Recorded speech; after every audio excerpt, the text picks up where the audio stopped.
It's one of the most iconic moments in the history of golf. The locale, the 18th hole on the stadium course at the Players' Championship. The opponent had won 10 of his previous 16 starts. The golf world was looking for someone who could tame a Tiger. Be the right club. And with a 6-iron from 179, the moment was born. Be the right club. Welcome to the Be the Right Club Today podcast, presented by Makefield Putters. Be the right club today.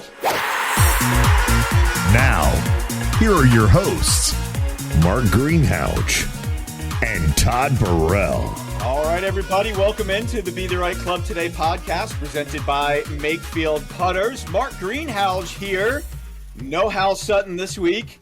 No Todd Burrell. He's on vacation. Hal will be back next week. So you get me, but you also get Bob Harig this week. Welcome in, Bob. Thanks for having me, Mark. Good to be here.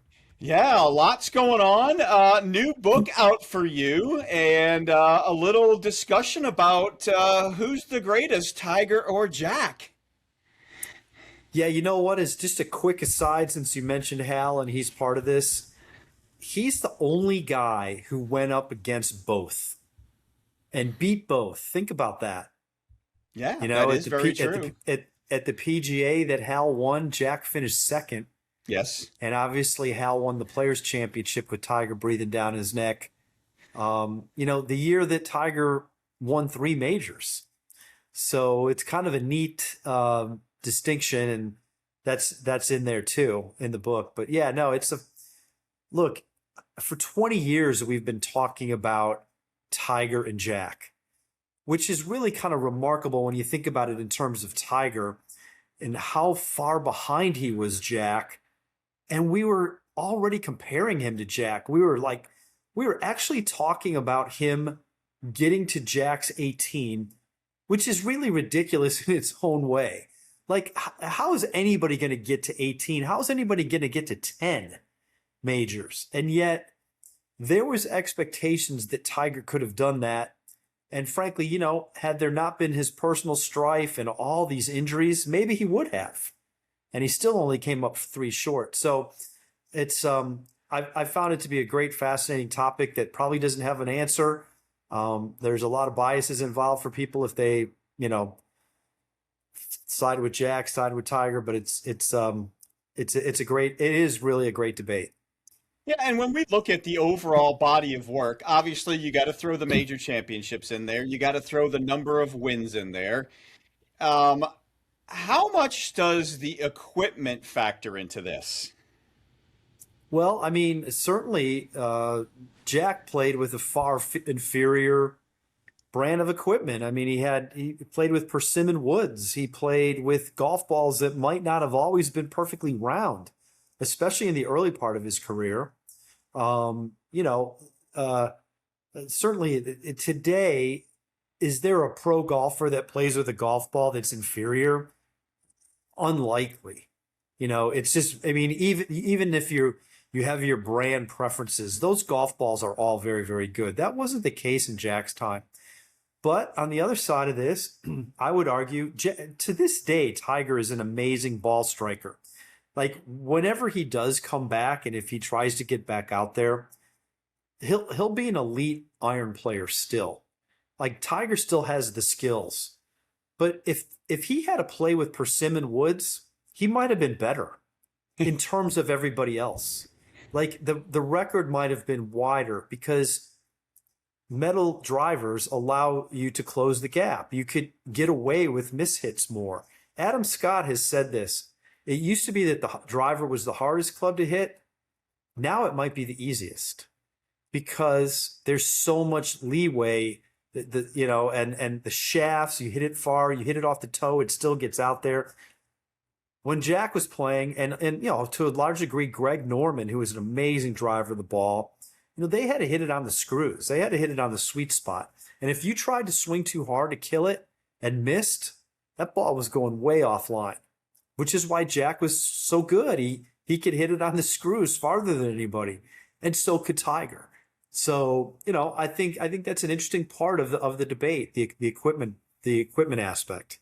Yeah, it's almost to the, and I always felt like, we've seen so many comebacks from Tiger from injuries, but I felt like the first couple of times that he was coming back from, knee injuries and whatever, that was kind of the time frame when the ball was flying so much straighter and the clubs were making the ball go so much straighter, reducing the spin. I really felt like, watching him, that when he started to play that little cut shot, it stopped cutting. It would go dead straight so many times. And I think that's what almost brought the field back to Tiger, not only from a distance standpoint, but from an accuracy standpoint. If you go back and look at Tiger's stats in his early to mid, even maybe late 20s, he drove it in the fairway 70% of the time. He was he wasn't the most accurate, but he was not. It certainly was fine, especially as far as he hit it, and especially as far as his other skills. But as time went on, and Tiger was criticized by Phil, remember way back, Phil made this statement in 2003 that, Tiger's beating all of us and he's got inferior equipment. And some people thought he was knocking Nike, and he might have been in some ways, tweaking them. But he was really referring to the fact that Tiger was playing with a shorter shaft than everybody else. And guys had gone to 44 and 45-inch shafts, and Tiger was playing with 43 or 43 and a half. That meant he couldn't quite hit it as far. And finally, Tiger, saw the distance gains people were making and having. And when he switched, his accuracy wasn't as good. So when he got into the middle part of that decade and later, wasn't hitting as straight. And, obviously in the last 10, 15 years or so, when he's battled so many injuries, he's had so much difficulty building any kind of momentum and consistency that comes from all the guy used to practice maniacally. Well, that's been gone. And that makes it a lot harder to be anywhere near where he was.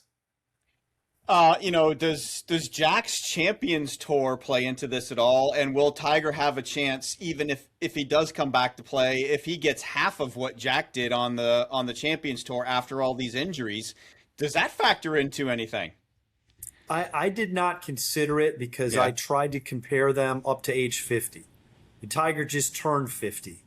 And so I thought, except for Jack's great Masters in 1998 when he was 58, I really don't count what he did after turning 50, because what it does is it lessens the numbers. There's more cuts missed, his percentage of wins. Obviously, he didn't win anymore. So it's better to compare them up to this point. And I mean, I'm not sure that Jack's Champions Tour wins would give him much. He won 10 times on the Champions Tour. I think he won 8 majors on the Champions Tour. He didn't really play a lot.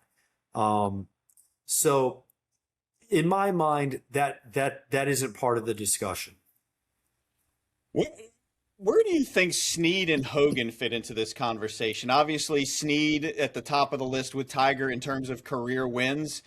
And, Hogan having such a great career, I think he's 4th or 5th on the career wins list. They both have 7 or 8 majors or something along those lines. But, Hogan had, big time injuries as well.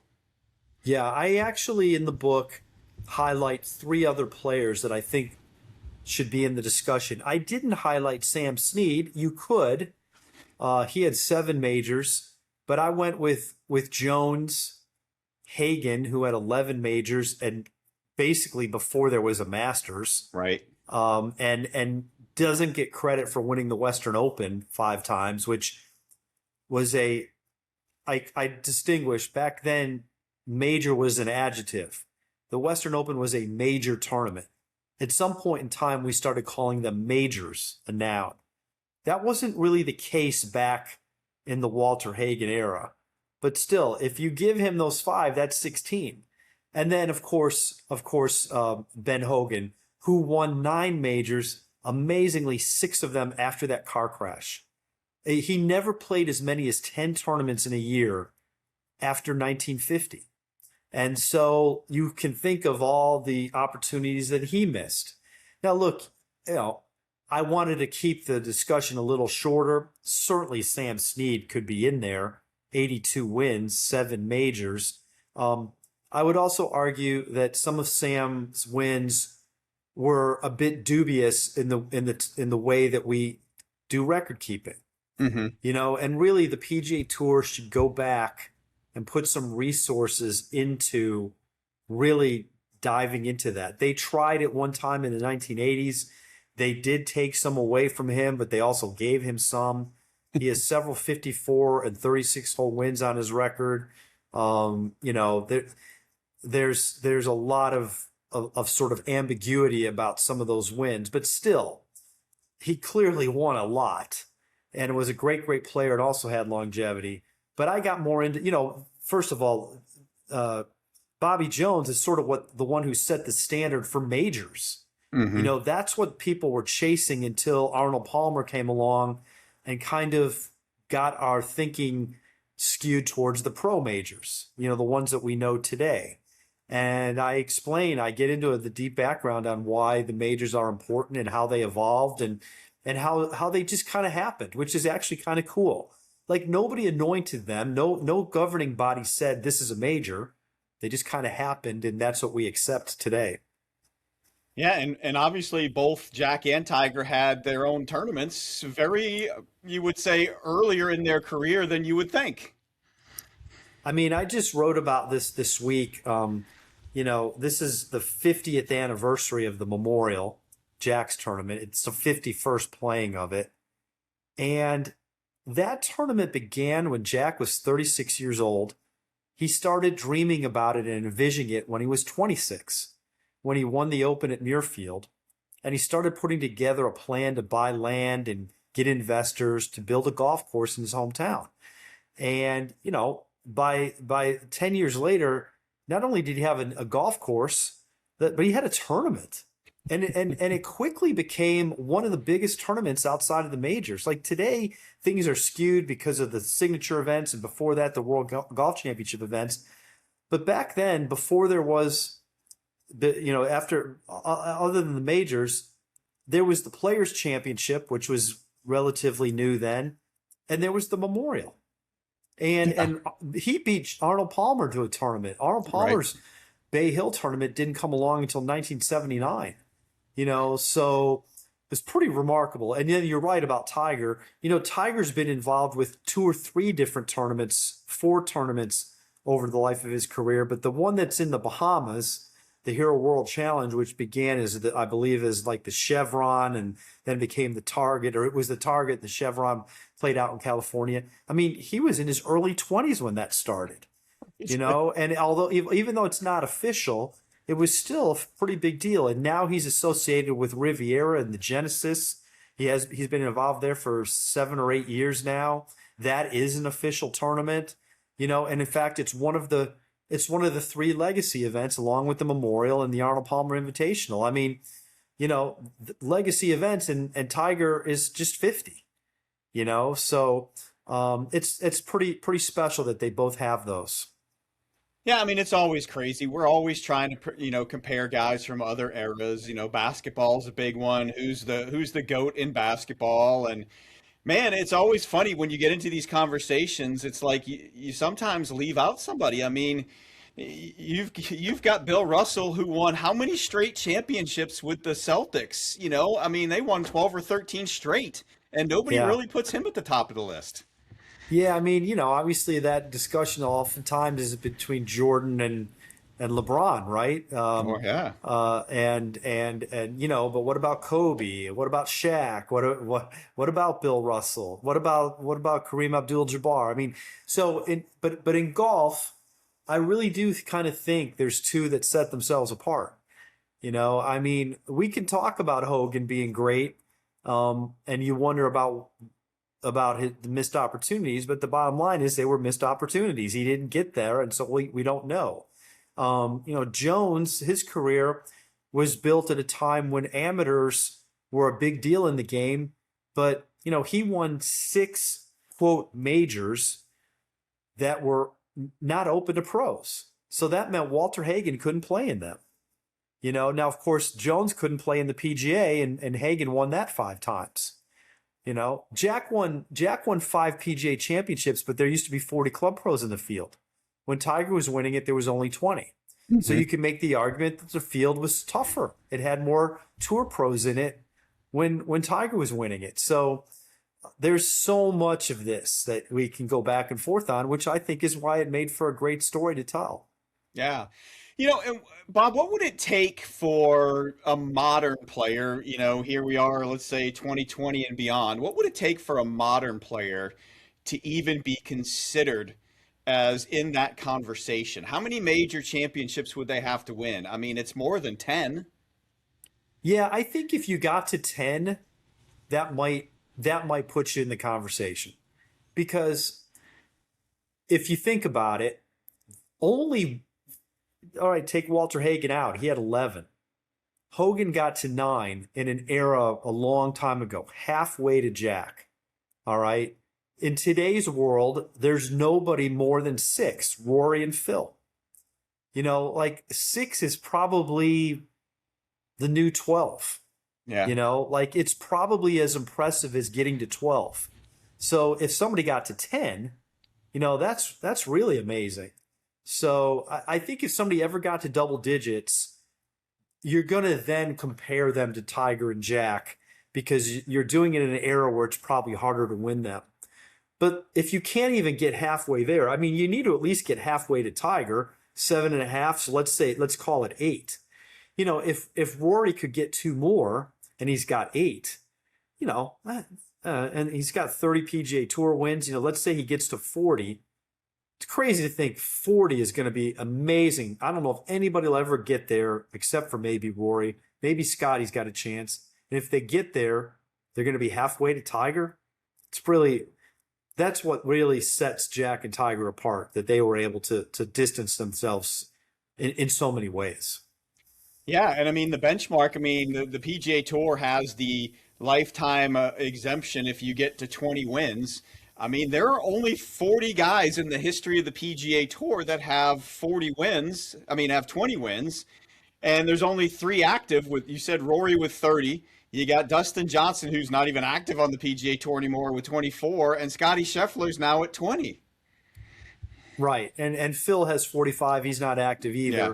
But you're right. But you're right. It's just, getting to 20 wins, what Scheffler's done in basically 4 years is remarkable. Because that is, to me, the benchmark. Look at the guys who aren't there, who we probably thought might be there by now.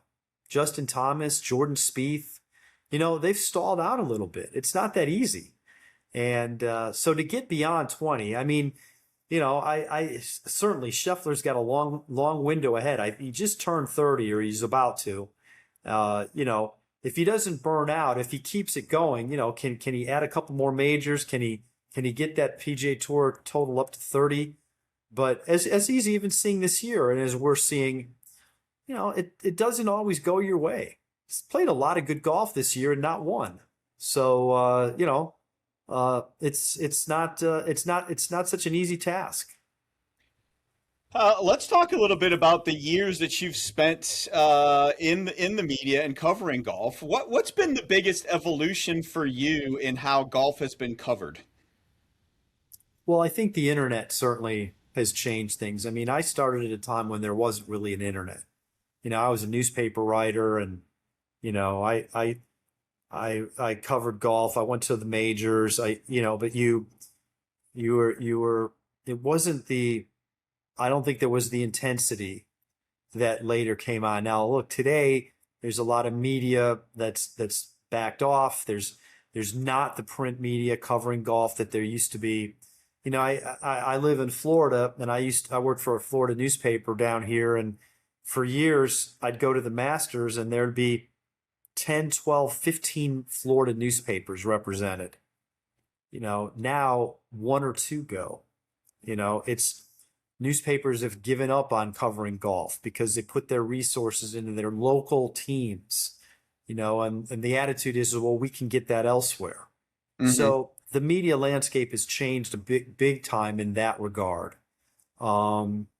And, just like across all sports, it's become so driven by, speed and at times inaccuracy and getting stuff out there. And, some of the long form stuff is gone by the wayside, which is unfortunate. That's that's always been the great thing about golf is there's so much good writing in golf. And yet, the emphasis seems to be on the page view count and, a longer story is probably not going to get read on your phone. Right. So this is the dynamics of the business today. Yeah, and I mean, you've obviously been in more media centers than I have, but I mean, you go to a tournament, you can sit in the media center for the most part. You get to watch the golf. You can actually, with all of the coverage now that you get, the featured groups, and I mean, the Masters, you can watch every shot on Masters.com. I mean, it's almost to the point sometimes where you don't even have to go to the event; you can cover it remotely. You can, and you can certainly cover it from a play-by-play angle that way. But the things that are the most, I think, most read or that people come for are finding out the information that's outside of that. Right. And that's where good reporting comes in. Talking to players, talking to caddies, talking to family members, talking to agents. You're not getting that remotely. And it pains me a little bit when the business doesn't recognize how important it is to do those kinds of stories and how the nuance of, maybe talking to a swing coach makes that story so much better, or, getting a family member, it's not a golf story, but and he doesn't work there anymore, but I compliment him on a guy named Chuck Culpepper worked for the Washington Post. He's now at ESPN because the Washington Post shut down their sports department of all things. But he went to the national championship game in Miami, and the college game, and he tracked down Fernando Mendoza's grandfather, who had fled Cuba and got to Miami and just told this wonderful story about his background and how the family grew up in Miami and, what led to this guy that became a Heisman Trophy winner and now is the number one pick in the NFL. Well, who's telling that story sitting behind their computer? He went there and found it. And that's sort of thing needs to be celebrated. And unfortunately, it's not enough. And I wish that could change because that frankly is what I think we're here for a lot more than just the birdies and bogeys, which people can find out any way they want. So with that said, how much has getting the scoop changed? It seems like that, back in the day, to your point, you had to go seek people out. A lot more stuff is, posted on social media before it's ever written about. I mean, the players will do it. The athletes will put stories out there themselves, or they'll have somebody that does it for them. I mean, how has getting that scoop changed? And is it more difficult now to find something, to your point, where he went out and found a great story? How hard is it to find that story now? Yeah, it can be hard. I still think there's breaking news to be covered, even in golf. There's certain aspects to that where that can happen. We all have had our share of those. I think the danger today is because of the internet, like you pointed out, because people post on social media, the lack of carefulness is apparent. Like people rush it, and sometimes it's wrong. Whereas when you were working for a newspaper and it's not coming out till tomorrow. I've got till 5, 6, 7, 8, 9 o'clock at night to make sure I get it right. And if I don't have it right, well, then maybe I have to wait a day. Whereas now, if I have it at 5 o'clock and I'm not quite sure, but I want to be first and I go with it right away, it's out there for the world to see. And so many times there's something about it that's not quite accurate. And my attitude is always, I'd rather be right than first. But in the internet world, the beauty is you can react to who had it first. You might not always going to have it first. That's okay. Just do a good job at reacting. Bring it forward, make that story better. Yeah. Like they had the news, put some analysis in there. You can further the story along. Well, the good news is that Bryson's always doing something, whether it's printing an iron off of a 3D printer, or you said earlier before we get on, using AI to help him with his swing. He's always Yeah. given us a great story. I think Bryson's a fascinating figure. I mean, he still plays with the one length irons. There's nobody else at any high level of golf doing that. Bryson won 2 major championships doing it. So, he talked last weekend, something was wrong. So we started doing an AI thing, and it helped him play better on Sunday. I mean, it's wild. I can't imagine anybody else doing that, but that's why I think Bryson is a compelling figure. I think it's why Live Golf has enjoyed some level of interest because of him. And obviously he's carried their banner pretty strongly. So yeah, it's there's a lot of crazy stuff out there. I mean, look, in our game, whenever you write a rule story, especially for people that aren't necessarily avid golfers, that goes wild. People are blown away by some of the rules in golf. Wait a minute, that guy got a penalty for that? I mean, and we all understand it, but not everybody does. And rules violations that happen to pros. I mean, how about the one at the PGA Championship where Garrick Higo was, a couple of seconds late to the tee on the first day, and he got a 2-shot penalty because he wasn't on the tee where he needed to be exactly at the time of the tee time. 2 shots, he missed the cut by 1. And people are like, what? But yet that's golf. And so in our sport, we have a lot of that. And that's the sort of thing that I think you need to try to explain to people and, dive into the rules. Why is that a rule? And I mean, believe me, there's plenty of fodder in golf for that. Oh, there's plenty of fodder. There's even old school fodder. Nobody has ever really written a story about Phil winning the individual NCAA championship when he really didn't. He lost by 3 shots that year to Kevin Johnson of Clemson, who was my teammate, and that story's never really come to the surface. Which year was that? 89. It's Phil's only win when he was a freshman. In the NCAA tournament? Yes, and he won the individual, but he lost it by 3, and they disqualified Kevin Johnson. You know what? I did not know that because I know Phil won 3 individual titles, and the year that he didn't win. Yeah, the first one when he was a freshman. I believe the year when he finished 3rd or 4th, he won it like in 89, 90, I think in 92. And the year that he didn't win it, 91, was the year he won in Tucson on the PGA Tour as an amateur. Mm-hmm. Yeah. So, but you're right. That story about him actually finishing 3 back does not. I to be honest with you, I had forgotten about that. Yeah. So it's always interesting that there's these, the hidden stories. And to your point, I mean, there's always something in golf. I mean, we've got, the collapse of Live. We've got, the PGA Tour schedule. Rolap just talked about that this week, and I'm not a fan of what he's talked about.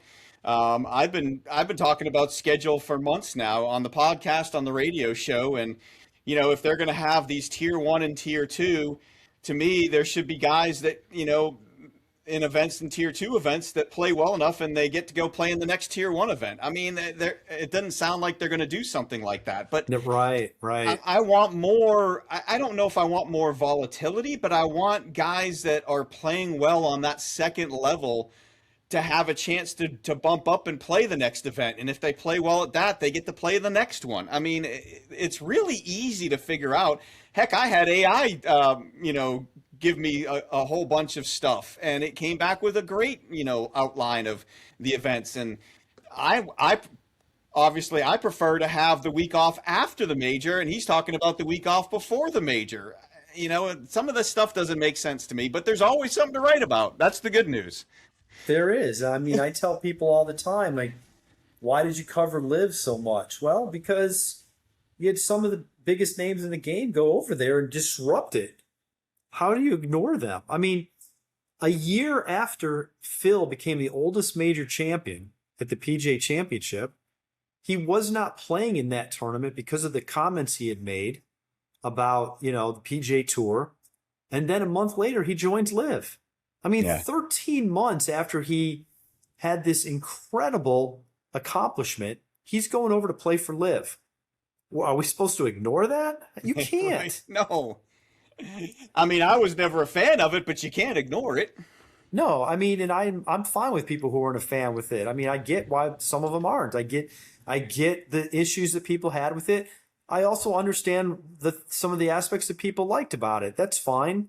Nobody's making us watch it if we don't want to, and if you want to, you can. But the bottom line is, you have some very, very good players over there that are still part of the scene, and twice we've had players that were playing for Live win majors while they're playing for Live. I mean, it's just, to me, you can't ignore it, and obviously now it's fascinating to see how that's going to all play out too. All right, here with Bob Harig. Bob, before we get into the U.S. Open, which is where I want to finish with you, I want to talk about Makefield Putters, our sponsor. Make sure you go out to makefieldgolf.com. Check them out. They got the new blade putter to go along with the other mallet putters.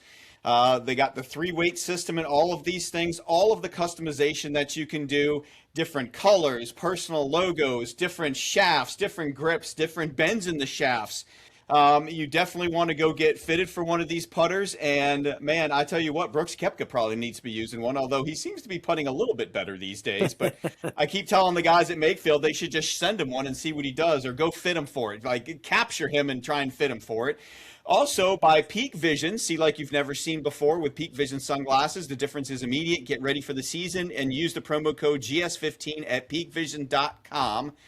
And remind everybody that all of the podcasts, you can check them out wherever you get your podcasts, or you can go out to BeTheRightClubToday.com, check it out. Oh, and by the way, while you're out there at BeTheRightClubToday.com, make sure you go check out our shop. I actually bought a couple things. I bought a hoodie and a golf shirt to wear. So go check out BeTheRightClubToday.com and get your favorite clothing item with our logo on it. You hit at least 18 putts around, more like low 30s. So you better make sure you got the right putter in your hand. And I don't think people have spent enough time trying to make sure they have that. Hi, I'm Hal Sutton. 25 years ago, I had the right club at the right moment, and it made a huge difference. Today, I've teamed up with Makefield Putters. I now use the right putter today. You see, Makefield has unique radial cusp technology. The ball releases faster off the face and keeps the ball rolling more on its axis. The result is a straighter putt, more on target. When you get everything just right, the putter that fits you just right, the one that you believe in, your confidence should be oozing out of you. So I would encourage all consumers, go to the Makefield website and educate yourself and get fitted correctly, get the right putter in your hand, and there's hope for better putting ahead.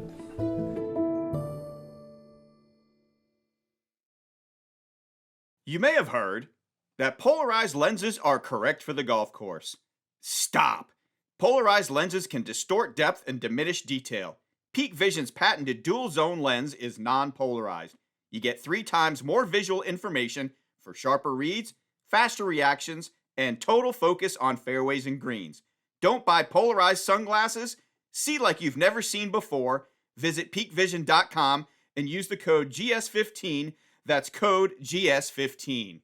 Back here with Bob Harig as we have talked about the evolution of covering the game of golf from a media perspective, the Tiger and Jack debate. Next up, we got a little major championship coming, the U.S. Open at Shinnecock. Bob, are you a fan of the USGA trying to manage par, or setting up a golf course a certain way and just letting it go? Yeah, I mean, I think it gets a little dicey when you try to manage par.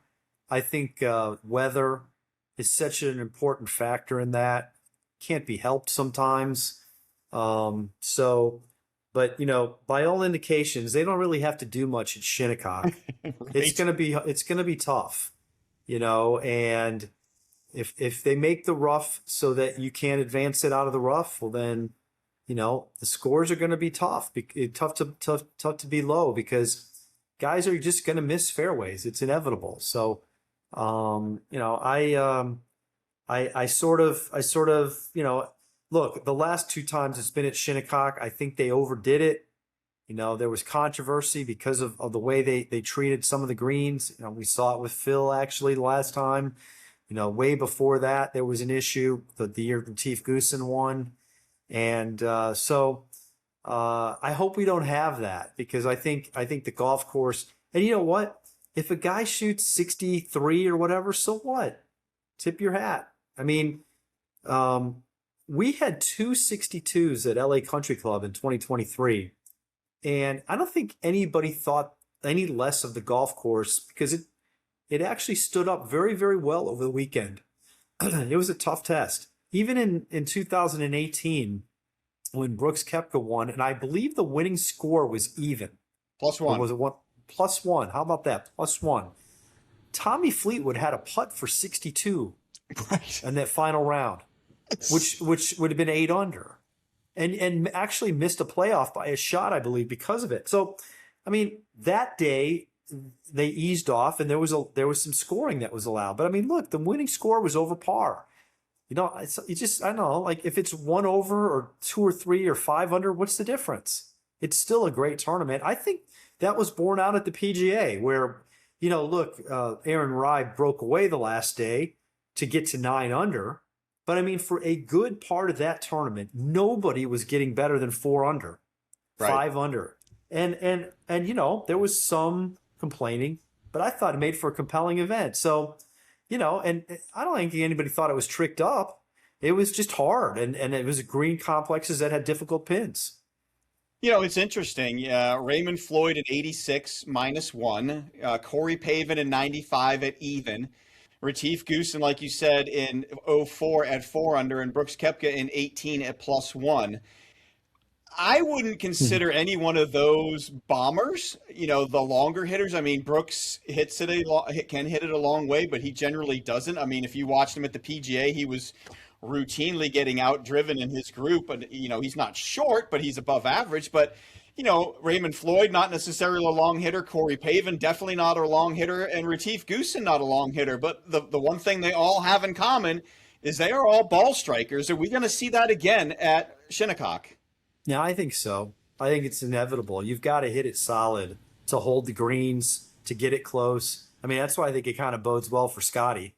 He's a great ball striker if he gets his putting in order.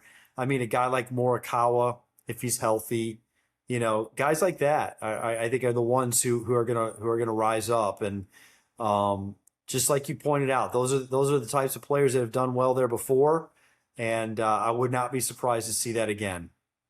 Yeah, and does that beg the question, where does Rory fall in that? If Rory's driver is working, he can be unbeatable. I mean, he doesn't putt well. I guess him and Scotty could have a battle if their drivers are on. Yeah, I mean, the interesting thing about Rory is that driving is the strength of his game, and yet he was not a good driver at the Masters this year. No, it was the other aspects of his game that won him the tournament. He was great around the greens and putted very nicely, and then really since then, he hasn't he maybe had one good tournament where he drove it okay, but that's an aspect that he wants to get straightened out because there's obviously going to be places out there he's going to need to hit driver, and you don't want to have to rely on your short game to rescue you on a course like that. Do you think that, and we've seen it again, Brooks Koepka is now a free agent on the equipment side, and I felt like he did his best when he was a free agent. Are you surprised that more guys don't do different deals to be allowed to use what really works for them instead of being pigeonholed? Like, for Rory, maybe the tailor-made drivers are not the ones that are going to be the best for him at this point. And, should he try something else, and can he try something else? Yeah, I don't think he can. And, maybe he should. But, look, it's it's easy for me to say, but yeah, go do something else. But these guys are paid a lot of money to do that. The companies are paying them a lot of money not to use somebody else's stuff. So that's why you don't see too many of these hybrid deals. Typically it requires you to have 10, 12 of the clubs in your bag. Maybe you don't have to have the putter, maybe you don't have to have the wedges, but they probably pretty much want you to have everything else. And, it's hard for those guys to say no to the money. That's the guaranteed money in the game. I guess it's no different than Steph Curry signing a $400 million deal to wear some shoemaking company out of China. I guarantee you the internet will explode, Bob, if he has an ankle injury in those shoes. No question. No question. Yep. You got, and I still make fun of the fact that Justin Rose is probably a chunked chip on 12 and a 3-putt for par on 13 from potentially winning a Masters tournament, and then he turns around and goes with McLaren for irons, an F1 team. Yeah, I know. Clearly there's a financial benefit to doing that. It's hard to believe you would do it in the middle of the season even, so, and he did that once before, back in 2019 when he was the number one player in the world. He went to a new club outfit, that was new on the scene. And I don't think that lasted a year. He ended up bailing on that. So we'll see. He had obviously a much better PGA Championship, and but they're early on, right off the bat with that, there was some struggles for Justin Rose when he went to those new clubs. Yeah, it was interesting. You brought up Hal Sutton when we first kicked the podcast off as we wrap up here. That 6-iron that Hal hit into 18 at Sawgrass was a Ben Hogan 6-iron. And he will tell you straight out that Hogan made great irons then, but they did not make a good driver, and he did not use it. Yeah, there you go. Well, Bob, I really appreciate you taking the time to be on the podcast with us. We look forward to having you on again. And, where are we going to see you, and where can people get the book? You can get the book just about anywhere. It's on Amazon. You can go to my Twitter, and there's a link there. Barnes and Noble. You can order it online, but or most bookstores. It's only been out a few weeks. Obviously, it'll be good leading into Father's Day, we're hoping. And I'm on Sirius XM a good bit. I'm writing for a Substack newsletter called The Daily Drive. That's easily searchable. That's an email newsletter that comes during the majors every day, and the other days a couple times a week. And there's a paid version and there's a free version. I'm hoping people might check it out because that's where a lot of what I'll be doing will be forthcoming. Any TV work coming up? You know what? Actually, I'm going to the U.S. Open qualifying next Monday for the Golf Channel. I'm going to Springfield, so I'm excited to get to do that. I think that'll be fun. And there's all kinds of little things kicking around out there. So I hope people find me. Thank you, and thanks a lot for promoting it. Yeah, the longest day in golf, the Monday of U.S. Open qualifying. Yes, it sure is. I'm sure it'll be a long day for those players. Not so bad for me, but it'll be long for them. All right. Well, thanks a lot, Bob. And that is the Be the Right Club Today podcast for Makefield Putters. Hal Sutton will be back with me next week, and we will have John McGinnis joining us. So catch us for that. And Bob Harig, thanks a lot. Thanks a lot for having me. Be well. You too. Thank you for listening to Be the Right Club Today with your host, Hal Sutton and Mark Greenhalgh. Presented by Makefield Putters.